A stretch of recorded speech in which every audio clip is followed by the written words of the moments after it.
मैं हूं संदीप बंसाली, डिजिटल आजादी का रचेता। निकल पड़ा हूं एक मिशन पर। हेल्प करना चाहता हूं कम से कम 10 लाख लोगों को। चाहता हूं कि ये सब मुझसे डिजिटल मार्केटिंग सीखें, उसे अपनी जिंदगी में इस्तेमाल करें और उसकी मदद से अपनी जिंदगी में पैसे कमाने के नए नए रास्ते खोज निकालें। मैं निकल तो पड़ा हूं इस मिशन पर, लेकिन जानता हूं अकेला नहीं पहुंच सकता 10 लाख लोगों तक। इसीलिए चाहता हूं मैं आप सब लोगों का साथ। आप सब लोग, मेरे इनर सर्कल मेंबर्स, मेरे स्टूडेंट्स, मेरी क्लोज फैमिली, क्या आप लोग मेरे साथ हैं मेरे इस मिशन में? अगर आप लोग मेरे साथ हैं तो एक बार चैट में वूहू टाइप कीजिए, वूहू। चलिए गाइस, अब समय है क्वेश्चन आंसर राउंड का। ओके आदित्य जी पूछ रहे हैं कि सर, वेबसाइट की लोडिंग स्पीड कैसे बढ़ाएं? इसके लिए कौन से थीम का यूज करें और क्या क्या यूज कर सकते हैं? तो आदित्य, आपके सवाल का जवाब मैं दूं अगर, तो ये कहूंगा कि आप एस्ट्रा नाम की जो थीम है वो यूज कीजिए। ASTRA, एस्ट्रा नाम की एक थीम है जो फ्री है, आपको मिल जाएगी। वर्डप्रेस के थीम्स में जाकर आप सर्च कीजिए एस्ट्रा, इसे यूज कीजिए, ये काफी अच्छी थीम है। ओके, जहां तक मेरा नॉलेज है, वर्डप्रेस की जो ऑफिशियल थीम्स होती हैं 2019, 2020, ये वाली थीम्स भी काफी अच्छी होती हैं और ये वर्डप्रेस के लिए ऑप्टिमाइज्ड होती हैं। अब आपकी वेबसाइट की जो लोडिंग स्पीड है, ये कई फैक्टर्स पे डिपेंड करती है। सबसे पहला फैक्टर होता है आपकी होस्टिंग कौन सी है।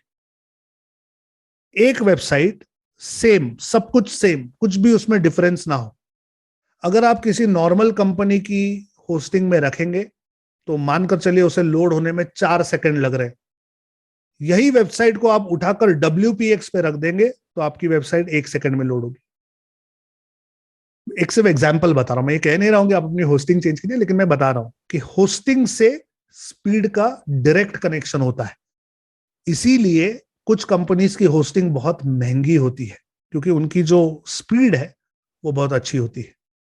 सेकंड फैक्टर, आपके पेज के ऊपर जो कंटेंट है, जो आर्टवर्क है, जो फोटोज है, जो वीडियोज है, वो कितने हैवी है ये देखना चाहिए।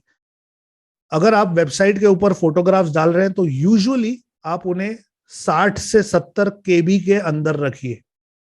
कैनवा पे जाइए, उसका साइज छोटा कीजिए। देखिए, एक बात समझाता हूं। आप अगर अपने वेब पेज को बनाते समय गैलरी के अंदर एक बहुत बड़ा फोटो डाल रहे हैं, 2.5 MB या 5 MB या 10 MB का फोटो डाल रहे हैं अपनी गैलरी में, और उसे अपने पेज पे यूज करते हैं, और पेज पे यूज करते समय आप उसे थंबनेल बनाते हैं या 100 बाय 100 या 500 बाय 500 का छोटा बनाते हो, तो होता यह है कि जब वो पेज लोड होता है तब वो 5 या 10 MB लोड होता है और फिर वो कंप्रेस होकर छोटा दिखता है। मतलब आपने उसका साइज छोटा रखा है लेकिन उसका वजन उतना ही रह गया। तो अच्छा प्रैक्टिस ये है कि जब भी आपको छोटे इमेजेस यूज करने हैं तो आपका जो भी फोटो है उसे आप कैनवा में लीजिए, उसका साइज कम कीजिए। ओके, और उसे लो फॉर्मेट में, जैसे कि JPEG जैसे फॉर्मेट में डालिए और उसके बाद अपने गैलरी में उसे अपलोड कीजिए। फोटोज की साइज कम करने के, ऑप्टिमाइज करने के भी कुछ प्लगइन्स हैं जो मैं आपको कंटेंट में बताऊंगा, जिनका यूज आप कर सकते हैं ताकि आपके फोटोज लाइट हो जाए। अगर आप वीडियोस यूज कर रहे हैं अपनी वेबसाइट में तो कभी वो वीडियो अपने वर्डप्रेस में अपलोड मत करना। हमेशा वो वीडियो या यूट्यूब पे डालो या Vimeo पे डालो, किसी वीडियो शेयरिंग की साइट पे उसे अपलोड करो और उसकी लिंक जो है वो आप अपने विजेट में डाल दीजिए। अगर आपका वीडियो आपके सर्वर पर है, होस्टिंग में है, तो उसे नीचे लाने के लिए पेज को लोड करते समय बहुत ज्यादा समय लगता है। तो ऐसी कुछ बेसिक चीजें हैं, इनका आप ध्यान रखिए और अपने वर्डप्रेस में जरूरत से ज्यादा प्लगइन्स मत रखिए। जिस प्लगइन का रिक्वायर्ड है सिर्फ उसी प्लगइन को रखिए, बाकी सब हटा दीजिए। जितने आप rank math pro, rocket WP, optimiser SG, ऐसे 10-12 प्लगइन अगर आपने डाल दिए तो पेज लोड होते समय हर प्लगइन अपना अपना काम करेगा और पेज लोड होना स्लो हो जाएगा। साथ में जब आप गूगल का साइट किट अपलोड करते हैं वेबसाइट में, वहां पर आपको पेज इनसाइट्स मिलते हैं। उस पेज इनसाइट्स को अगर आप रन करोगे तो वो आपको बताएगा कि आपके पेज में कौन से फीचर्स हैं जिन पर आपको ध्यान देना चाहिए। पूजा कुमारी जी कह रही हैं, सर फोन से वेबसाइट बनाने में डर लगता है, आगे प्रॉब्लम हो सकती है।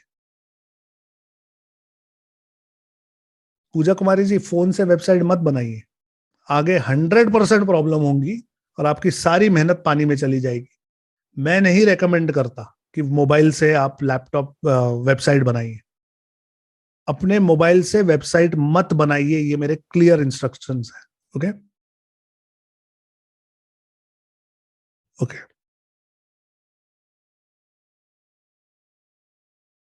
ओके। आयशा खान जी कह रहे हैं, सर हमारी कपड़ों की शॉप है, हम उसे डिजिटल ले जाना चाहते हैं। वेरी गुड, कीजिए आयशा जी। सुनीति में डिजिटल इकोसिस्टम सीखिए, लोकनीति में आइए, वेबसाइट बनाना सीखिए, सोशल मीडिया को ऑप्टिमाइज करना सीखिए, इंप्लीमेंट करना शुरू कीजिए। जहां प्रॉब्लम आएगी मैं आपको सपोर्ट करूंगा। ओके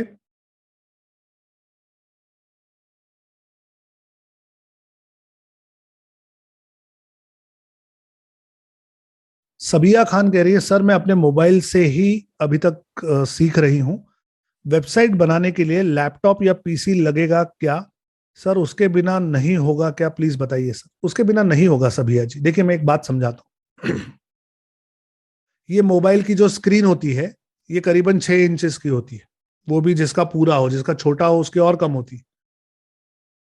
6-7 इंच के स्क्रीन में आप 14 इंच के लैपटॉप की स्क्रीन का व्यू कैसे देख पाओगे? वेबसाइट जब हम बनाते हैं तब उसे कंप्यूटर या लैपटॉप से देखने पर कैसे दिखती है उस हिसाब से बनाना पड़ता है। फिर उसे टैबलेट के लिए और मोबाइल के लिए भी ऑप्टिमाइज करते हैं। तो मोबाइल से आप मोबाइल के लिए तो ऑप्टिमाइज कर लोगे, लेकिन लैपटॉप की स्क्रीन का फील कैसे लाओगे? मतलब एक तरीके से कहूं तो अगर आपको सलवार कमीज सीनी है तो आपको 5 मीटर का कपड़ा चाहिए, 2 मीटर के कपड़े से नहीं हो सकता। It's like that. अब इसका तरीका क्या है? आप कंटेंट देखकर समझ लीजिए, फिर जब कभी आपके पास मोबाइल लैपटॉप या कंप्यूटर अवेलेबल हो, आज नहीं, हफ्ते भर बाद, 10 दिन बाद, महीने बाद, 2 महीने बाद, 6 महीने बाद, 8 महीने बाद, किसी के ऑफिस में जाकर, किसी के लैपटॉप बोरो करके या फिर किसी साइबर कैफे में जाकर आप प्रैक्टिस कर सकते हैं। फिलहाल अगर आपके पास प्रॉब्लम है तो रुकना नहीं है। अगर आपके पास प्रॉब्लम है, आपके पास नहीं है लैपटॉप कंप्यूटर, आप नहीं वेबसाइट बना सकते, तो डोंट स्टॉप। कंटेंट देख लीजिए, समझ लीजिए क्या क्या हो रहा है और आगे बढ़ जाइए। जब आपके पास लैपटॉप या कंप्यूटर अवेलेबल हो तब आप प्रैक्टिस कर लेना। ठीक है।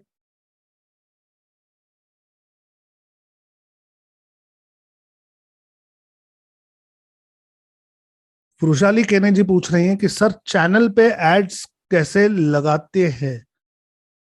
ओके, चैनल पे ऐड लगाने के लिए, मतलब यूट्यूब चैनल पे एड्स लगाने के लिए आपको उसे मोनेटाइज करना पड़ता है, जो कि आपका चैनल जब केपेबल हो जाएगा मोनेटाइज के लिए, यानी आपके 1,000 से ज्यादा सब्सक्राइबर हो जाएंगे और जब 4,000 घंटों से ज्यादा आपका वीडियो देखा जाएगा तब वो मोनेटाइज हो जाएगा। जब वो मोनेटाइजेशन के लिए ऑन होगा तो आप उसे कंट्रोल कर सकते हैं कि कौन सी ऐड दिखानी, कौन सी नहीं लेकिन कहाँ ऐड दिखानी है, स्टार्ट में दिखानी है, बीच में दिखानी है, एंड में दिखानी है। ये सारे फीचर्स ओपन हो जाते हैं।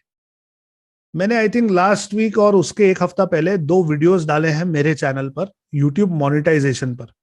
वो वीडियोस आप देखिए, आपको प्रैक्टिकली मैंने दिखाया है कि कैसे एड्स लगती है यूट्यूब पर। ओके वृषाली जी, मेरे चैनल पे 2 वीडियोस हैं लास्ट वीक वाले, वो आप देख लीजिए। सर अमेजोन पर एफिलिएट अकाउंट बनाया है तो अमेजोन से खुद के लिए कोई प्रोडक्ट मंगा सकते हैं? नहीं मंगा सकते। अगर आप, आपके दोस्त, आपके रिश्तेदार या किसी ने वो लिंक यूज की तो आपका अकाउंट बैन हो जाएगा। आप मेरा एफिलिएट मार्केटिंग वाला जो कोर्स है वो देख लीजिए, उसमें ये सारे डिटेल्स मैंने समझाए हुए हैं। मेरे यूट्यूब चैनल पर भी अमेजोन एफिलिएट का मैंने एक वीडियो डाला है, उसमें भी सारे डिटेल्स चेक कीजिए। चलिए गाइस, आज की एनर्जी खत्म, आज यहीं रुकते हैं, फिर मिलेंगे।